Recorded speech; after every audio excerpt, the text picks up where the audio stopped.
And Adekyee Mu Nsem Jumadi ne sene de bia no fully packed with news at 6 and then sports at 6:30, newspaper review, interviews and discussion segment ni nano ebekoso ewo shoyi eso. So nyame ensesa na wahwe wo so na wahwe me so ama enenso atoye no is a privilege eyakwenya kesie ewose yema yeni esopayi. So always remember your creator has been with you.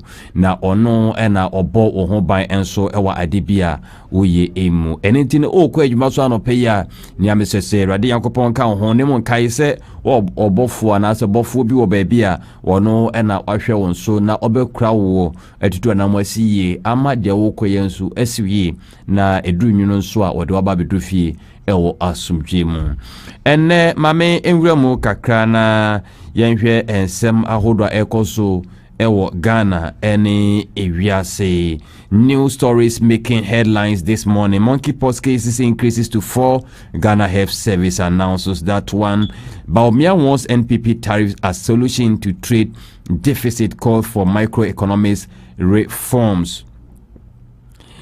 Fair Wages Commission acting CEO proposes hourly pay in Ghana. Very necessary. Hourly pay in Ghana, very necessary one. The acting chief executive officer of the Fair Wages and Salary Commission, Dr. George Smith Graham, has proposed the introduction of an hourly wage system across all sectors to help improve the income of casual workers and bring more fairness into the way people are paid. Smith Graham made the proposal on Friday, 15th May, during a formalization visit by the Parliamentary Select Committee on Employment, Labor Relations and Pension to the Fair Wages Salary Commission, the National Pension Commission Regulatory Authority, and the Management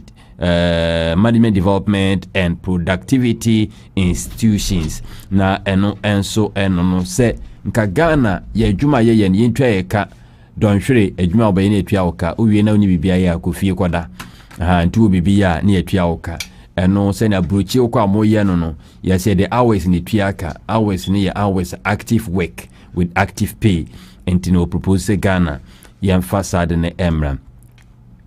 Togo extradite notorious East Legon cantonment armed robbery suspect ye Mujibu to Ghana.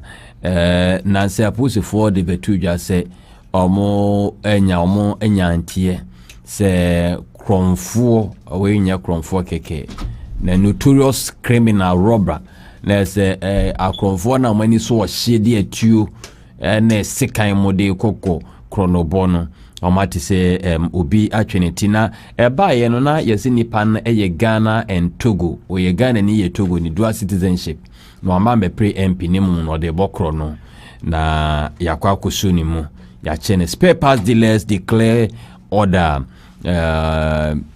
spare part dealers order price reduction as CD strengthens CD ne awon de na ekoso spare parts dealers no astress omo emma car pass no so emra for Magana for driver for intimin to be na yente case ka so fuel so ba for no monteso na intimin for reform Ghana school feeding program. Edward tell gender minister Omane Boama lead Ghana to join Burkina in honoring Sankara and then Rawlings. Sankara, a former military leader for Burkina Faso, Obabeye Jumapa Obabeye Juma Thomas Sankara semna making na enra Burkina Faso mampeni Ibrahima Tuari abonabaso se waya dia bo mampeni dada Jerry John Rawlings Ghana mampeni abaso with rules amakreti akwanya omo ayeye no ena yedo mudin so atoto so ewo ehonma enra ninya semketwa mampeni dada Rawlings ma ekopi mu honoma omokokoji say ni munyam no so ewo honom. Ghana losing over 52% of water daily. Accra faces 80 million gallon deficit.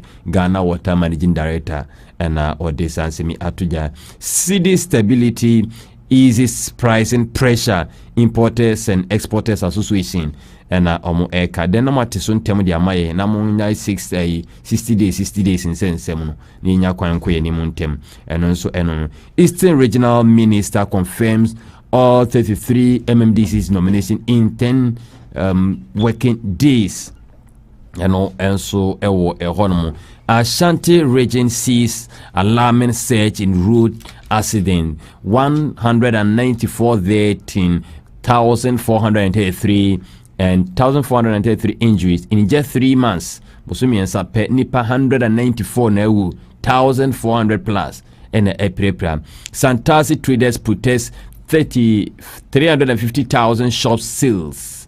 We and so in almost some accuse officials of betrayals and demand or to enforce intervention.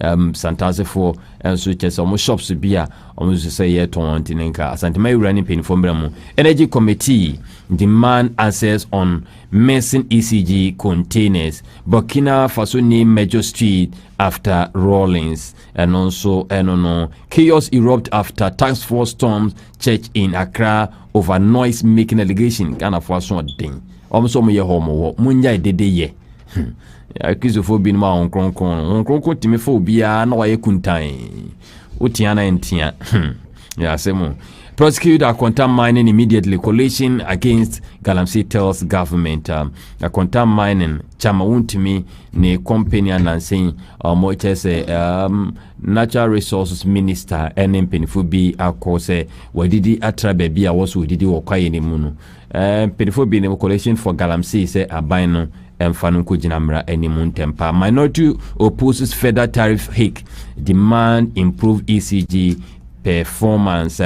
Just say so no say ye de ebo besa kai na mahode no pa dem kuma amrache bi fi so mo mpene enti eno so mo ede aba school feeding seminar enso na enra ensu eto enra na no memenda no ensu yire nkran no ensu yire nkran no enyasem ketwa enti enne yebedi san komo yetufo Ghana fo mo hwe yi o obisimi na manya sika ntime pe no ayi o ko unya bankrokra obeto no wasi dan yasi susanse wanya sika nyame so beka cho so wanya sika men so na asase ni ze media enti serious enti yebedi san komo no exchange rate Ghana yen sika ene amanya yeno mu edidwa yen ko yen sika na ho oden na yen hwe omo so die no so eni so owe Ghana dollar na sese no na ho ade ne ejina 12 cedis 30 pesos 12 cedis 30 pesos a banka kra so na pounds no British pound sterling no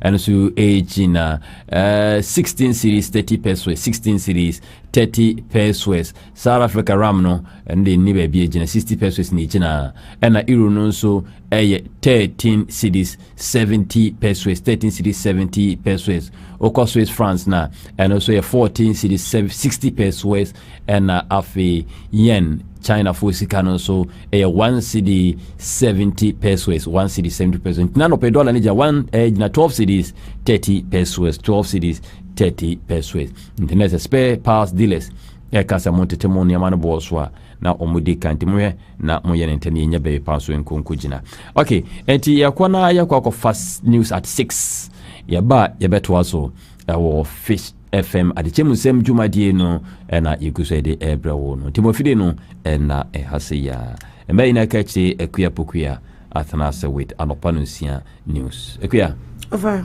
yibi aboko nyankopa domboko na otwe ensu na ye sure mo from many man yede ma weekends ni ko ye pa yes weekends ni na nyasem ketwa and I think say yes wiki so na ultimate name almost so away ultimate glabekane na mo emmy ene na mo emmy okay enti yehwe glabekane na mo emmy so no de omode beba ultimate de hu omo pe be na mo ne glabekafo ne hu omoda sure me na msika me na ka ultimate ne aguna HD fo no abishia Amuna commercial group stage. Who is who? So be na search for. Yes. I like you who the tie bet. You be glabeka ne na mo emi so ahode ya omodeba. Okay. And in the news at 6 Breno Ason ye de Bremo e Fish TV Fish FM so enti enkone enkofa we free MCR honom na yeba na news no yede to aso amamo.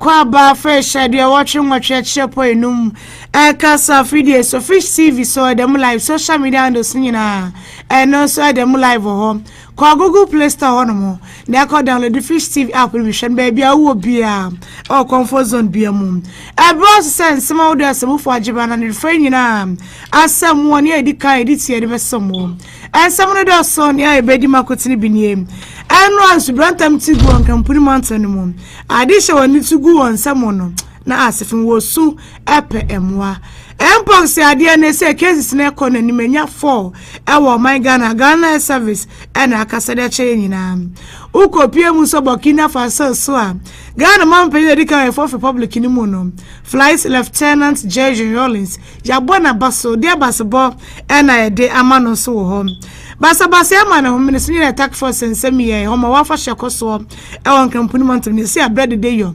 na so no eboro mu aso da bi mu a yeso warum ye de say na komodie no esi course so ho Ghana man penny abedi echede da Dr. Alhaji Mahmoud Bawumia say see ye pagya tariff mu no enya de say de mo bia bra e o dwadi ahudum titiriw e bebre atoya man mu ensem boy na afọ bi na simadu e ko ne dinu mebre makon ya betim enhyemu enam duaso na o ma hunu strength en fa aseda no e ma nwuma ko ya mure o musika so yasen na mpata aka se ne Adekyee de somo Limos Medical Center Limos Pharmacy Sebram wapom de hu ya e pa your face kokote station on butu edi ni juma sanso na Dogomo International School and Football Academy wanos eka hu ebi nyame na ya mattresses home of quality mattresses wanos eka hu bi Mike's Media Training Institute wanos eka hu ebi NP yamdo miskasi asen na mpata aka se Adekyee no ya dia somo ama nyina kachire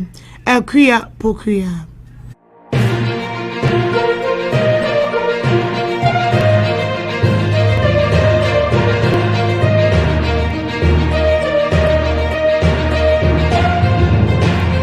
Adiasa anu akwase subrantam tiguye awa nkampumpuni mansam ni mu a emomafo ni tuka won sempa ye wo hwa ye nkampuni mansam ni fa afa tema wose honom dia na asefim papa sen subrantam mi hyase ewie no miensa ene jegum bese don hwe bese miensa mu a ekwawi ase na miamia bi tse waja kaneshi adabraka adenta dodowa ene tema fama bi no nso na je wonyina aboso am omanfo je hwanje na esira kopie mo je kwadwo kana umpotem hono ene watema wasim dia na ehu na asifim pa na afọ manfo kro hu ba bia mfa afa na nwa behia se eye mabunu bia oka omobo mu ne boa na akire nso no kwan so mfa befoforo na aboa makọ na bedi hu nsem ene nso atimi akonkan o wese ne nso ma na homene so awa je eye kwadwo kana wu ene watema was mensini mu so dia ama ade adan na japade pinu a ene ne nso timi seye na ade sha wo mo je kwadwo kana wu honom no a che se na sense brantem yi ema woni ni suka won nsem no mu say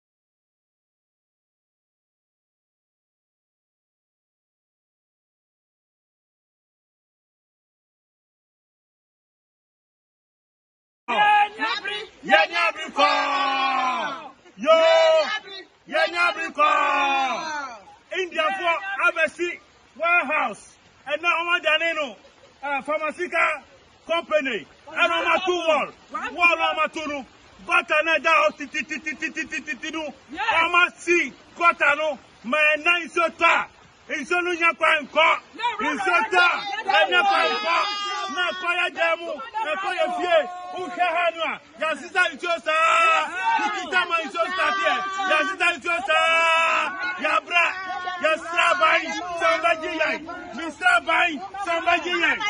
Anu ya disha wanu moje kwa joka ne ueno watemato emensi mu onkrampuni mantam mu ena esra ban son for the Nancy form omujide so ye ne abesia won so yi Litap Industries ye pharmaceutical company omu operate won potem ho wanu mo down besi wanu mo to wo fa ho no ena akfa so ye ne no enso e de abre won mu me no ka se the mpox ye de na man hom so pa yi awo man Ghana ha me no ka se Ghana service enya cases ne enan awo Ghana ha sei ni na ese ko ma busumi we mu am ena sa de man hom ne so de din kan na ye cases ne emienu eno ayen kan pumpuni mantam ne mum ena ye Ghana service chese ye poti ye first case no e okoto ma busumi wo mu yi de da na tos edunum na sa infection si de din kan ye kan pumpuni mantam ne mum e de tos me ne atoye mantam ne mu ye confirm we e bra Ghana service director general Professor Samuel Kaba wano kasa ye ko se de twemno adam koto ma busumi ne tos edu enwotwe ne mum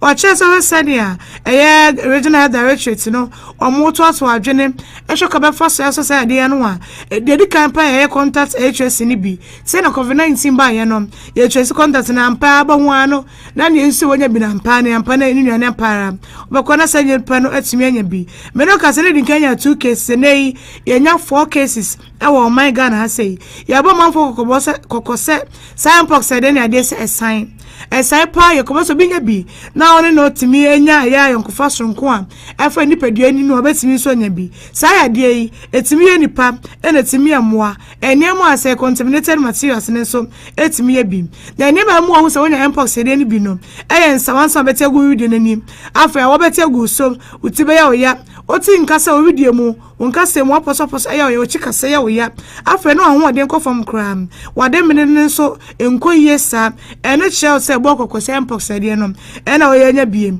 mpox ifrase ayo huma bosome ne leto so nwotwe e wa afimpi na dwenu mienu 8 June 2022 sabren case nya no na eye enum November 2023 e de be confirm ye 34 cases and second outbreak no mpox no ye hu de ko ye ya etotimi twaye me no ka say de Director General de Ghana Service mpox de na saman hum ni subie mu Ghana ya record 4 cases so ho ukopie Burkina Faso nso a eya de se me no ka say omo one of them major roads and wo capital town Ogadugu no ya the side streets no at Ghana Mampani Adekyee Fourth Republic mu Flight Lieutenant George Rollins na sabedi nto ekoso Ebra Thomas Sankara Museum no na ye inaugurate Burkina Faso oni Burkina Be militias empenifo ibia na yonko pa ene Flight Lieutenant George Rollins Papa J enso enonom jumadi ne hunu se Ghana fo binum kobi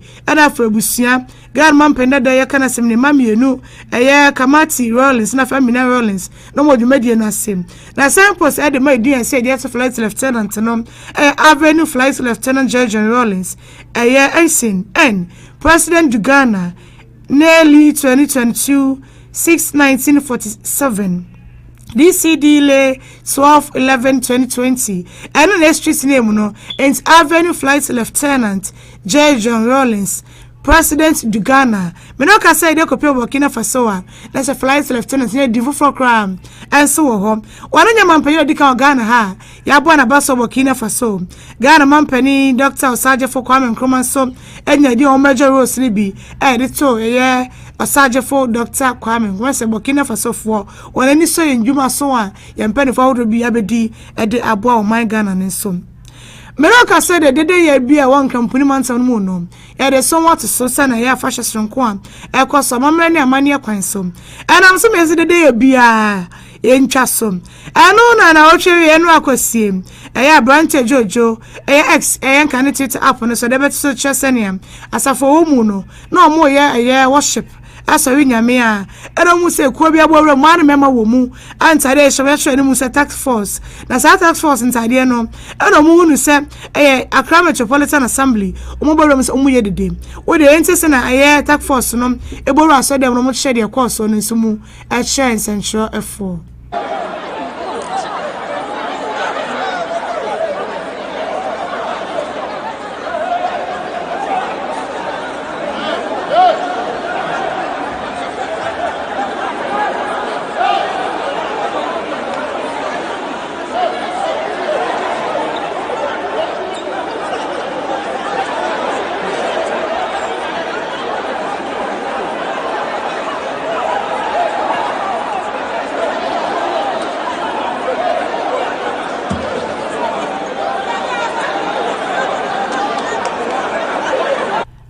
say the day ya task force ni bo wura mu e wa sorry fie ho no mo na ekoso wa sorry fie no asori man no ni task force no empanifo entem enonom Mama trust once and from Mudia.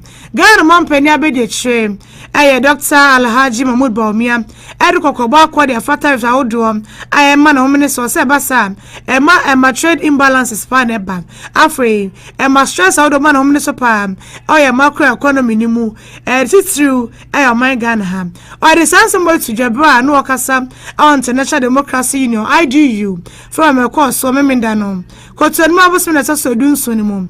And Dr. Alhaji Mahmoud Ekasa ye eno se sa ayeta fa wodo e ma ho so e wo bi brato e ma ne mu no enyo de se botitiru e o man Ghana ha sei e ba na se mama fo ho meto mo pa yi o so global trade affairs ni mu a e bi ma contribute 2.5% o senia e global exports ni mu e na fa 2.9% so ye import sei eno Dr. Alhaji Mahmoud ne se no de to a eso that your income is equal to your consumption, investment, government spending plus exports minus imports. That breaks down into a simple equation, which is a truism, that your deficit, the exports minus your imports, would necessarily have to equal the difference between your savings and investment. So for any country which spends more than it saves, you're going to get a trade deficit.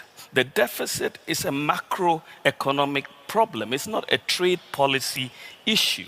And you cannot solve that macroeconomic problem with trade policy like tariffs. So you go back, to the Smoot-Hawley Acts of the 1930s, where they put 20% tariffs. You had a Great Depression. And that is what happened recently with China and the US, 2018, 2019. Again, we had the impact, which was negative for global trade.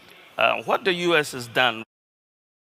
So man bia wudi sika chense na wunya no sa man ni ntimi nyini ompunto mu ntimi amel bo odi nu a yensu so remom ekoba sa ibra man yensu so de ba global ye trade ni so a yetime wo se ne benem nya tariff awodo a ye de beto man for 3 so no ebia mu nso also we Africa na global trade ni so a oho enei senior self alliance any stronger intra-Africa trade ties ni si kwa bebo ai pa say na ni so di chat so accordingly, because the rules-based order, as I said, is something that no longer really exists at the moment, and we have to work back towards that. But as I said, for us on the continent, there has to be a major play for self-reliance in a lot of ways, so that it's not necessarily China or America or Europe, but you've got to really look at your own internal economic dynamics and bring in more value addition to our raw materials so that you can create jobs for the youth. And so the issue is not east or west, or it's just going forward with Africa. I know you Ghana man penny abedi sheda Dr. Alhaji Mahmoud Baumia. And someone in International Democracy Union IDU from a course me de chamu koto ma boso na taso edu ensom.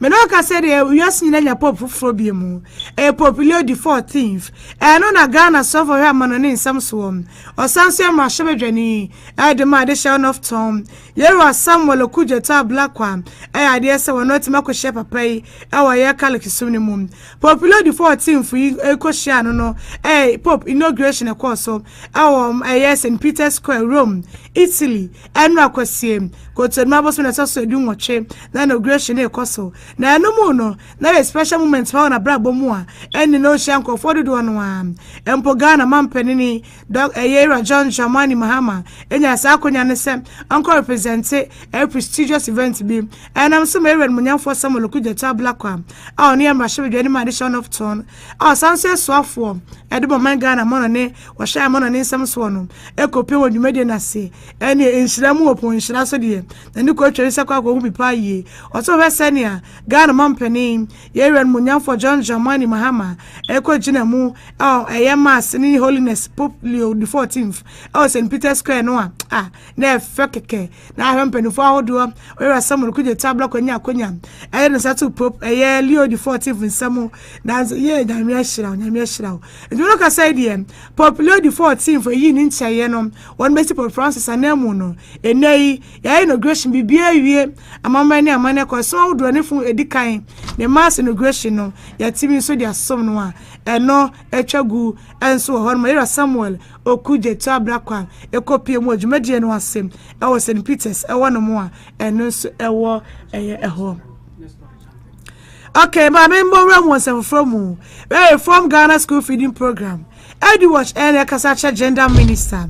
Now I do watch Alcasa United say I do watch Africa and Eton Safra Gender Minister, Children and Social Protection. I said money me on for any Ghana School Feeding Program GSFP no and money me here efficiency and fairness, accountability here pam. Cause my was when I talk to watch and radam and I do watch at train Minister of Gender, Children and Social Protection. I train Adekyee School Feeding Program so. The entire we are some question and Senate do a chess. Cotton was no your woman internet assume you know. 2nd May 2025. Now they say 1 working day and Sunday European schools, basic schools in at a matter term. Also in some subordinate school attendance in Okoyanwa. Now Sefim Pa Executive Director Adama African Edu Watch. Yera Kofia Sari. HAD Tia watch a year. Ministry of Gender, Children and Social Protection again, Adekyee School Feeding is essay. It's stakeholder opinions. Does that mean that they haven't engaged stakeholders yet? Well, when you are cured from stakeholders, everyone has a role cured from stakeholders. Everyone has a role to play. Civil society organizations have key roles to play in monitoring the program, including the media. And so the extent to which these actors that have critical roles to play in efficiency, effectiveness, and accountability of the program are involved in these reforms would go a long way to ensure that the reforms succeed. And that is why we are calling for that conversation. Right. And this request for the audit service to audit the current beneficiaries seek to suggest that you have some concerns. Watch African Education Watch and Ocheshe the Nsi here as a Gender, Children and Social Protection Ministry no in the school feeding program and my basic schools out the sun say some women say my baby modia e dey any akade dey ka woman women na kwankan na nuane ben and e dey man na disuafo no e kwa tinti bia we wa nta ha and e brema kwa na mpata aka se ne edikan e wa de shimu no me de wasie news screen ni na e bo machi dom some for penny original bawa MCR era ben from Nafe Gentle can be and come on the GH Finest DJ Martins me so me penny someone a pay no a man na catch you a queer pokia.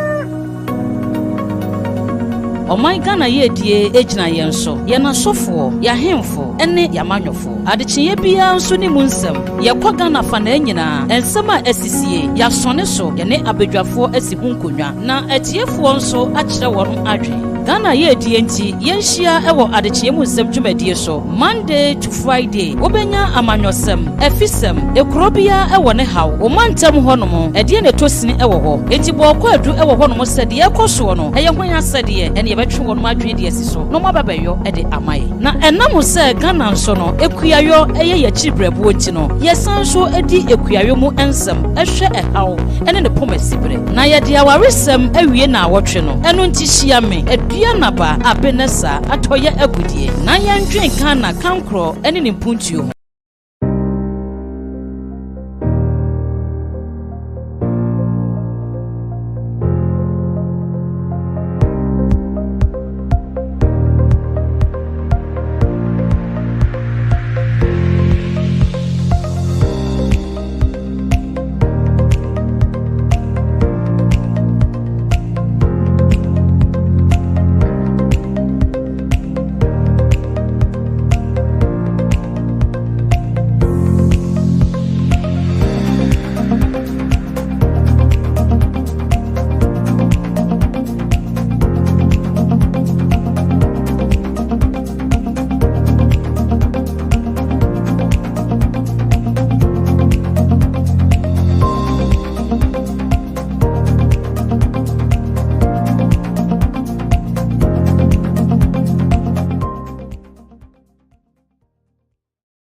Ye from Oheneba Berima Nana Key. Eji adodo na de bomb samrane no. Eye koto kromgolo kanti. Ni yen centroni. E bona dance ye won niema papa padia. Na ye Mr. Mensa Enterprise. Ena make am for the amount. Free asase ekosia wiye piade. Make am for Mr. Mensa Enterprise e the amount. Enema ben ene wo hia. E bit is iron rods, cement, roofing sheet, plywood, wire mesh, nails, WCs, paints. Anase wakade nyina dia. Na ye Mr. Mensa Enterprise. Utu akoton. Anase ba ko ena pemu no. Bo modern shod we ni be chire mu. Ewo Mr. Mensa Enterprise. Ube wo Mr. Mensa chi akwan. Ewo headquarters no. Ewo Buamai. Oni taxi rank no. Ene die ni hwe. From Mr. Mensa Enterprise. Ewo 0246 116873. 0246 116873. Shanu so se ba bia wo Biafra ye de niam no bebro. Mr. Mensa na edien na opia.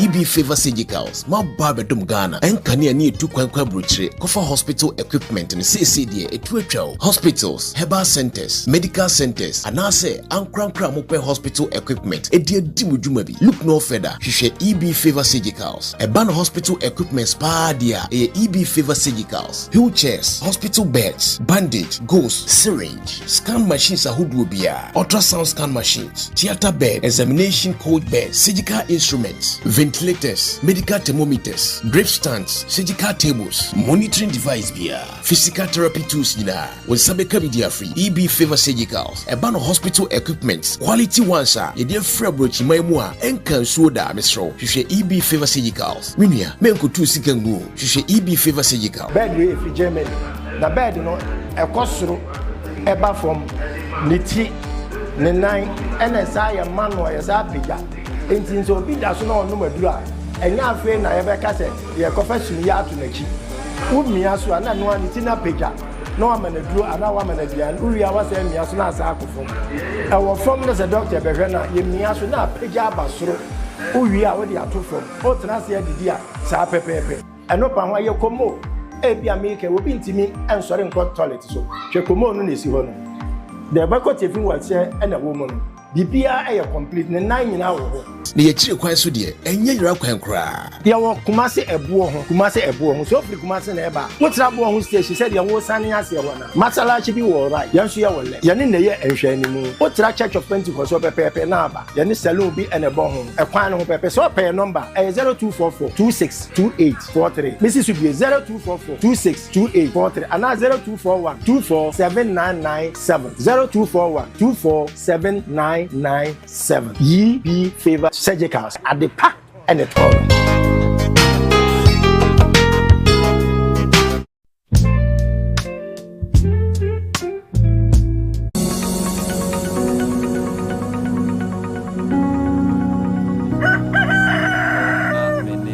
Penny Pasulu abo enkomo na dwi am say Wednesday eno ka che say oni bibia kanemu ndo be ka che ne say weekends dey busu penny ahwe ababoka tine nim say agura Pasulu mi ayi me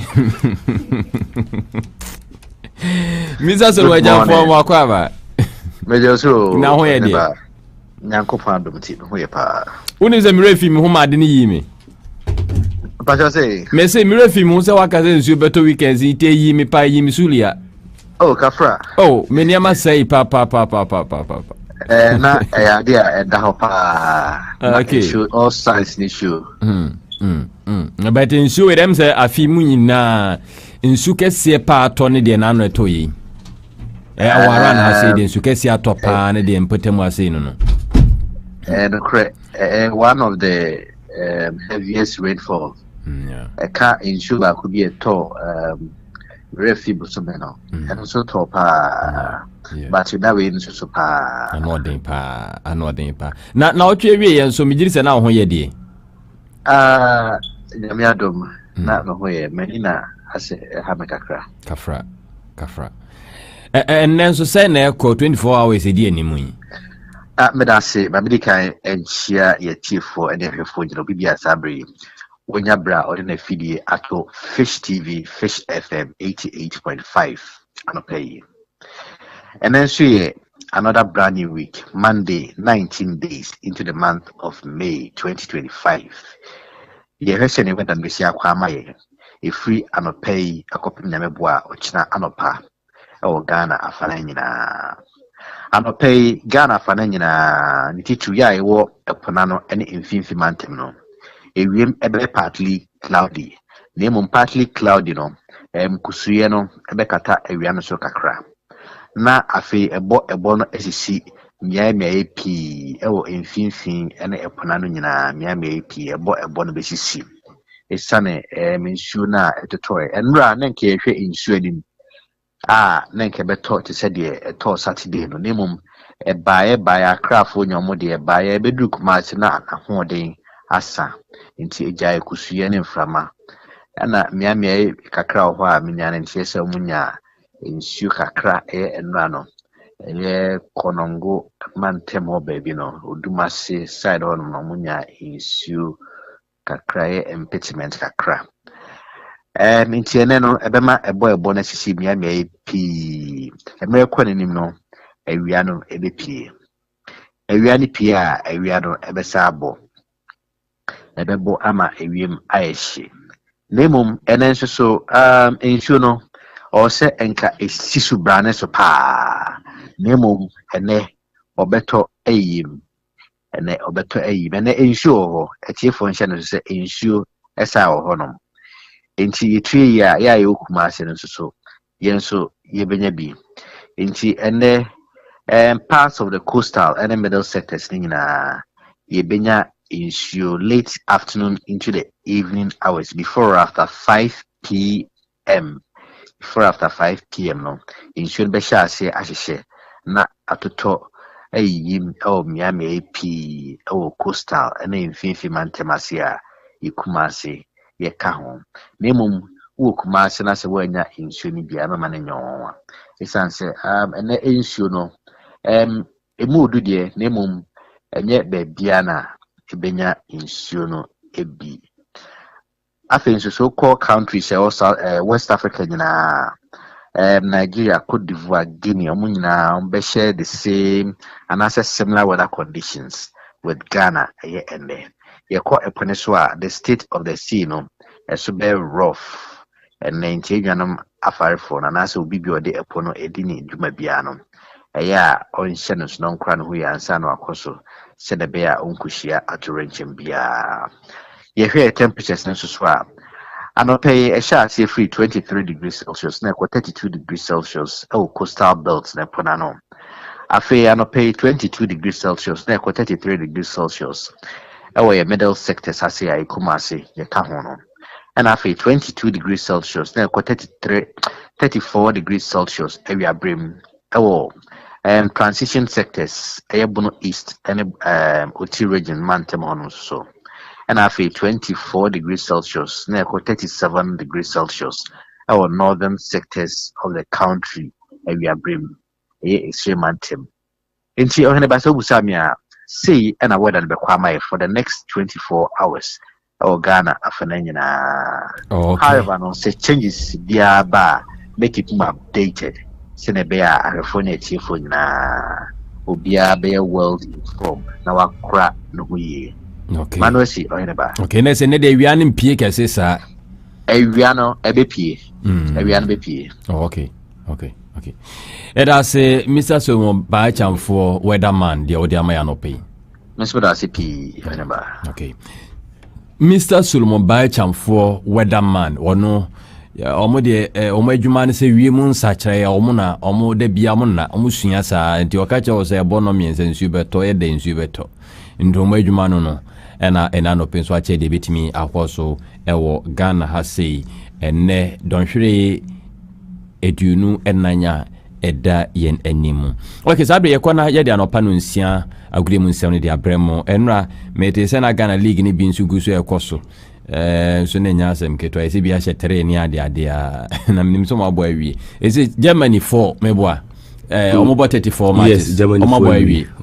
Yeah, they say how many matches? It's 34, sir. 16. They're competitive. Oh, that is. Yeah, I never concern. Can you read? What's the Polish? You never seen Finfino. And my age over 1 month games crowd too. For the past 10 seasons in number of seasons Ghana ya boy in league same year in it me boy was from game. Obetimi akan. I say normalization committee ba.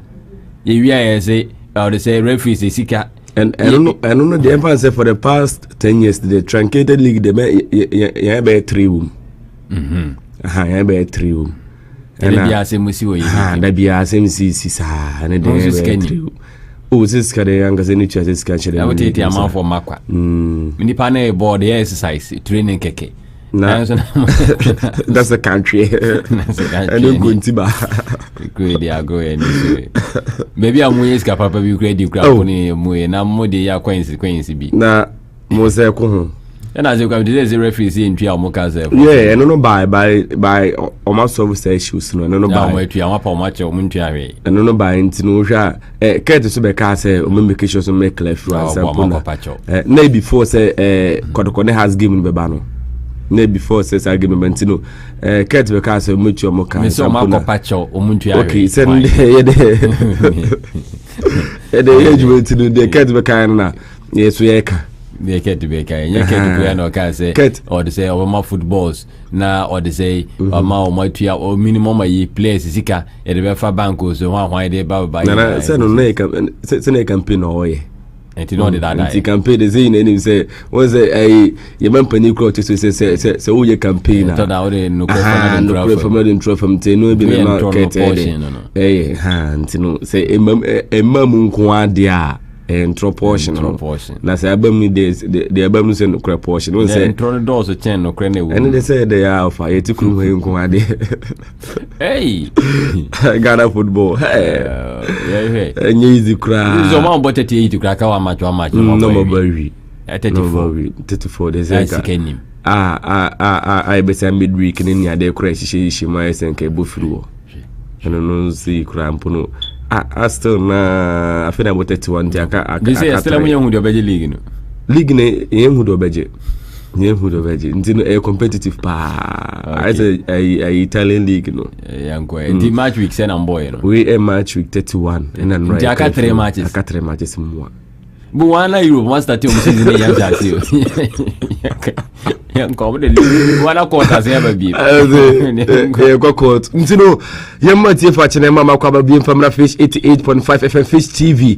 Emrana so say Transmedia Adwunkete Sports Part 1 when patim jumper we dey come here the duties amount so betima ba bra o hene ba berman na kenitim ni na and so Transmedia in Adwunkete Sports Part 2 so ebro between 1 to 3 na bibia so eye kam na we dey ye Transmedia bonsem no kam so dey furo so e dey man no a Ghana Premier League ebitimi to Saturday no and a chance so the Accra Sports Stadium Club wa the din so the Accra Strafie o twadwe stars aka pol enum o timu miensa Lucky Nwafo enso timi Bobrace Abrantandin Ed Musa Hamzata enso anya go Abrantandin Ed Faris Tahiru enso timi nya brace a eno Accra Eba Jimano Opoku anya brace the Macrabon din enso Ed Accra Adwena Stars ena fe Jimano Mafo enso timi nya go ba ko de kama bia enso etimi eye kama na ebepiem Sunday games no say enetimi eye okọ de Kumasi Babaya Sports Stadium Kumasi Krobia Asante Kolko Metema Trafie etwa Accra din Dreams FC a couple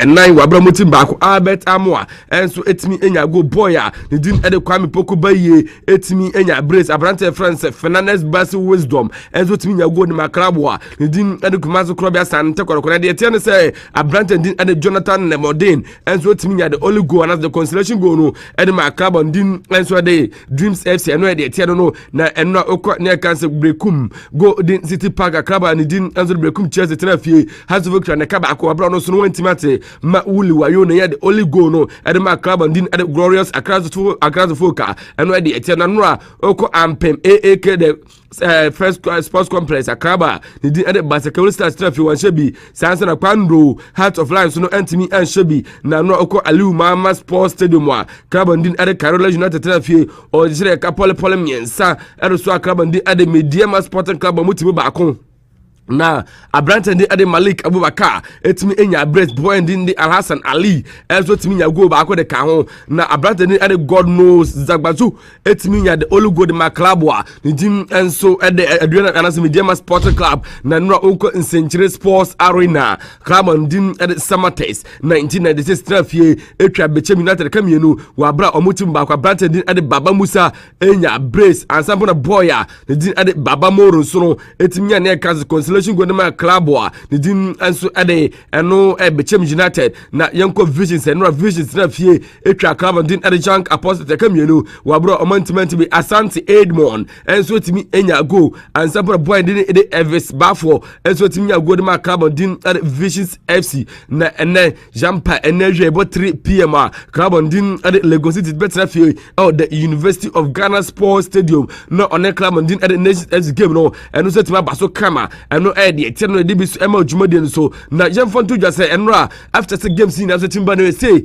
and I started as it here you be 5 home wins and e be 1 away win and e be 1 draw man PM na no goals ni PM home goals 16 goals away goals 7 goals and have a total of goals at me my no na 23 goals and kakra eba you be to jade ema jumadi so o Ghana Premier League table agent my table near mon common be bia so entim enya kama na bebe no goals as Adekyee 56 points plus of 12 goals. Club and Din at the Vision as it was Mienu, or 54 plus of 18 goals. Side and Din at the Bando, Heart of Lions total and 9 or 50 and that's what me or 54 plus of 13 and 9 El Kumase, Krobia San Teko Metemba, Ukuma Pema Bamotos and 9 or 54 points plus of 11. Heart of 4 Continental, Club Masters, Glorious Account of Octos Enum or 49 plus of 9 goals. Summer Test 1996, and also Insia or 48 plus of 11.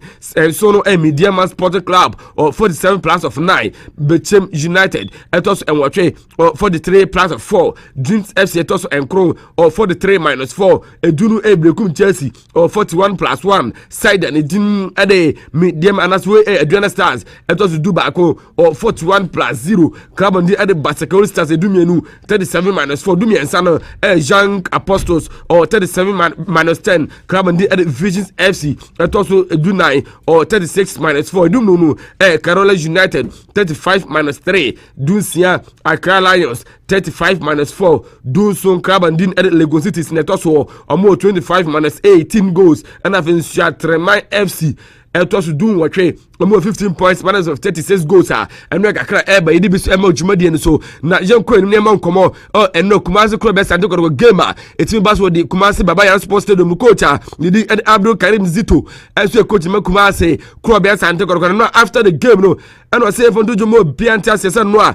No game no Mutimboy, no important game at the moment. And if the most an important victory at my club and didn't Kumasi Club best and took a call. Now the honor best rapper Chone saying.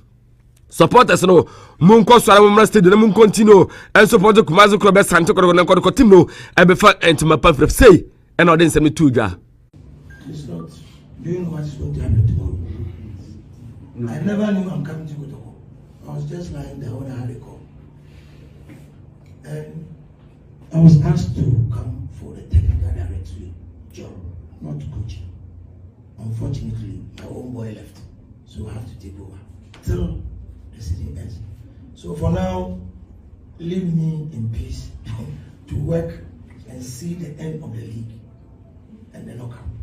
All what I'm praying for is at least we should either go to double, win the double or win one. But I prefer the double.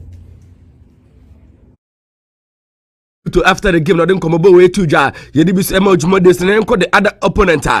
Side and din at Dreams FC as a manager and at Wilfred Dorman. Now Wilfred Dorman Kasai after the game. Now also Ulutu to Kumasi Club Santa Korokono and sharing big news bia Wilfred Dorman Ekasai.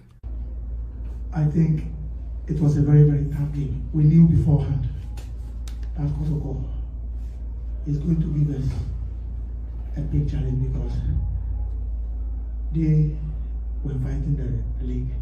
And if you look at the situation and you do a comparative analysis, they were more desirous to win this game, to keep chasing or to better their chances or aspirations of winning the league. We also manager the club and din and so at a Dreams FC Bobo Papa and the Fred Dormon after the game and all the Sankomo to Janenko and him not Yamon coach and the coach Bashilistic Bashir Hayford and so manager the club and din at the Crando Heart of Lions and all the Nkomo Bituja or 7 Jomo Bianta so Oko away for an important point there. Jana Ehuhia pa coach Bashir Hayford Eric Sassi. Well, I think it's a very tough game. We have come to the end and then we splitted the point 1-1. We'll take it like that and go home. We'll go and prepare and then we'll see what we'll do next time.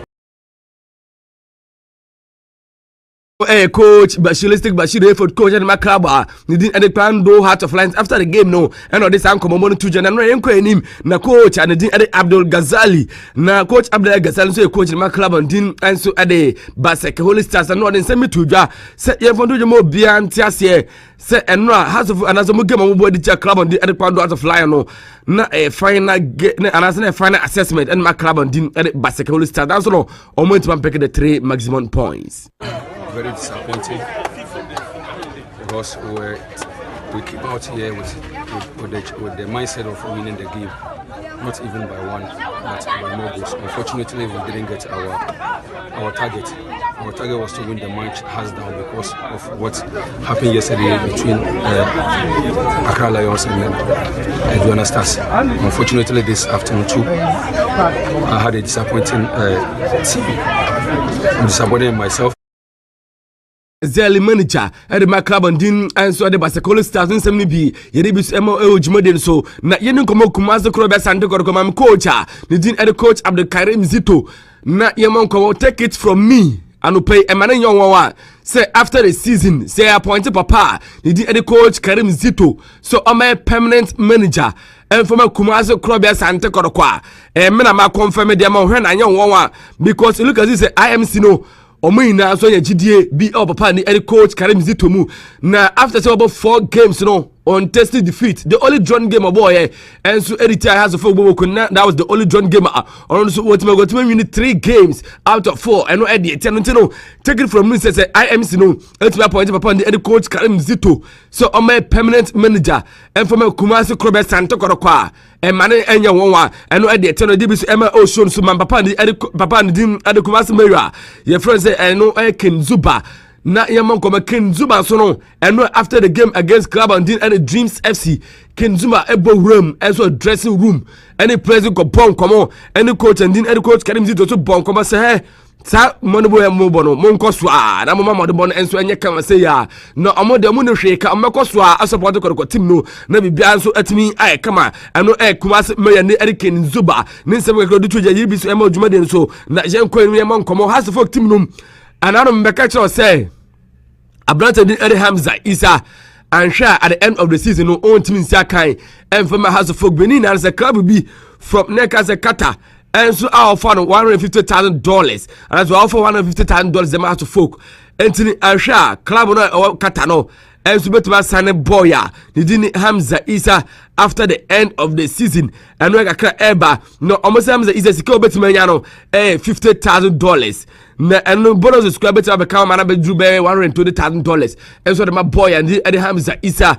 and see attach has a folk yat then Hamza Isa so better than be bia so atimi ai come na report me say kapage say we enye kata clubs nko na show interest na clubs me from near cancer European teams no be and so show interest in boy and Hamza Isa na yes side and at Magellan so o ma show interest o ya boy and Hamza Isa oh e ko mo pepa antino and we dey tell the floor by the bisu emba ojuma dey so na ye ko enum ye man koma and women's football festival no team enso team to dwa enso the University of Ghana Sports Stadium na ne ten say and no ebesha and champions of champions na ampem dako ladies as no me a champion in the southern zone and the police leaders no air champions in the northern zone na and no more than na besha so no a champion of champions na reporter me say kapare say no Malta Guinness Premier League no police ladies etra ampem dako kamienu wabra almost into officially police ladies no a champion of the 2024-2025 Guinness Malta Guinness Premier League no almost so they see manas bia so timi ai kama na no e be women's FA Cup final and so man to form bia so etim can only say Nina ladies etra club on din and so ade yes Jonila ladies to me win first ladies e come enu we bra no mutim ba ko ma bibia so atimi ai kama eno report e ba yede bi so emojuma so na mam coach and din coach Ibrahim Tanko na ye man ko no bibia so atimi ka coach Ibrahim Tanko say eno lose no mu lose the tech side and the Carolina United no na lose na just I say na enwu se na disappointing lose at the Macrab din at the Mediama Sporting Club. Yes, I think it's a very painful defeat looking at how the game went, and we conceded a goal that's normal. We don't have to concede that goal, but after the goal, we came back very strongly. We have all the chances. I think there is the only chance they have. In the first half. It's not even chance. It's a very long shot, and they score. But in terms of performance, I think we did very well. Mediama Sporting Club minuanom ne come back do to jadi biso e to jadi ma djuma de so na ko supporters ni bi e bon come after so munya 4-0 win Adekyee Club and Din as Dreams FC no na omudi come say and after the game bon come edify oh and then the match is one of our finest game especially having chances to play yet you are so poor let's say what time over ya dreams by move with a game plan and no map at on the box on the third draw but look at the way they have another option and on team makasa and Nadia supporters about and come back from the two Jadibis emojuma so na yen try pokoko ne kwama na ne na yen want to party information of biaso enya kama dia na unsa okwama na over the weekend ye benya Frank Lake Champreneur no bi e ma to fama biaso etimi kama na yen fon do just lines bobo go tena fie etwa club din es Monaco Capal Pole and 9 wantimi anti-Berlin Metropolitan Club ni din ade Rams e kamero and also etimi ba ko club din ade Olympic Lyon so tena fie group amateur club din Angers e kamero mo so mantimenti bi Olympic message the Capal Pole and 9 at the Soa Club and din at the Stade Rennais almost so much 90 strike club and din at the Montpellier coming sound almost so much to be OGC Nice Essentia Stade de Brezois as what me anti-Milan Nice as the tra Brest e Cancia almost so much anti PLG etra Auxerre Capal Pole and sound almost me back on club and din at the Saint Etienne Fie and ma Toulouse before the Capal Pole and sound o timi no e the eternal na Starbucks so tell my side da ni din at the Le Havre as the tra mo Capal Pole and mutu mienu eno e de free ne kan say French League champion mu ba yede bis ojuma de so ta oko German Bundesliga 1 ma say ena ewonsem edite Osbeck tena fie ema Julien Bellingham ne kamienu ono so etim ba ko Dortmund tena fie e de chere Capal Pole miensa de so Krabwa din enso de Western Kiel almost omantimenti bi Borussia Mönchengladbach tena fie ema Krabwa din ade Wolfsburg tena ka ba ko no so antimi antibi na oko side din ade hande hema omo tena fie ma side ye from say whether Bremen Chamo Capal Pole and 9 omutimi ba ko Freiburg tena fie ema side and din ade Frankfurt etwamo Capal Pole and Salmon almost no etimi ba ko ma bibia so etimi kama na wafiem tena fie etwa gara say ma club din ade Bayern Munich etwamo Capal Pole and 9 omantimenti Metz 05 shemienu club din ade Bayern of Leverkusen so no etimi shemienu Leipzig so no etena fie ma side and din ade VfB Stuttgart etwamo Capal Pole and Sa omutimi mienu ano ade etiano na firi ba yedibis ema jumode so na yanko ne kan say anu Italiano Grancho Scudetto Serie A num na yafa wonsa no be fanto jafa ma djuma de so Cagliari tena fie etwa club di ade Venezia kamiensa omonso mantimenti Fiorentina tena fie etwa club a di ade Bologna kamienu omonso timi mienu araso utwa mo kamiensa mo timi mienu anu de tie no Hellas Verona tena fie ehye ba ko club a di ade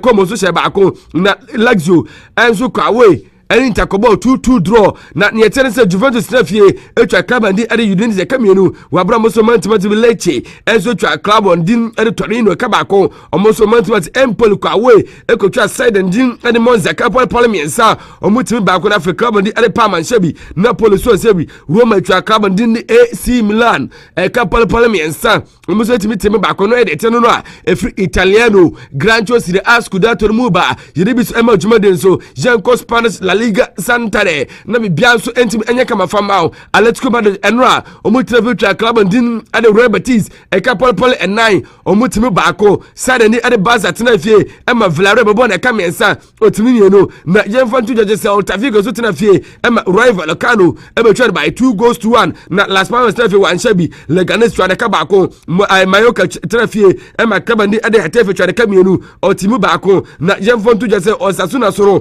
etimi tena fie twa Capal poli menu e ma club ndi ni Espanyol de Barcelona so no moment man say aka no na Real Sociedad so tena fie etwa club ndi ele Jordan na ka poli miensa omotimi menu na Real Valladolid so tena fie e ma club ndi ele Deportivo Alaves etwa de ka ba ko no so wantimi ate ene fe Real Madrid etwa club ndi ele Sevilla e ka mi no so wantimi ate and the free the Spanish La Liga no ba yedi bis e ma juma de so ko English Premier League Saturday no je benya FA Cup game ba ko enso manato form na unu se club on team enso Man City so tena fie Emma side and the Crystal Palace etwa de ka ba ko no so wantimi boy a didi ni ebereche eze and it made the only goal and separate both sides na ne ten say Crystal Palace no ultimately FA Cup no dey show man so ama be bia so timi Cameroon ye benya Premier League games no me manato form na ne ten say Everton tena fie oh Goodison Park etwa Southampton Cameroon on so wantimi be West Ham etra for London Sports Stadium Emma club ndi at the North Ham etwa de Cameroon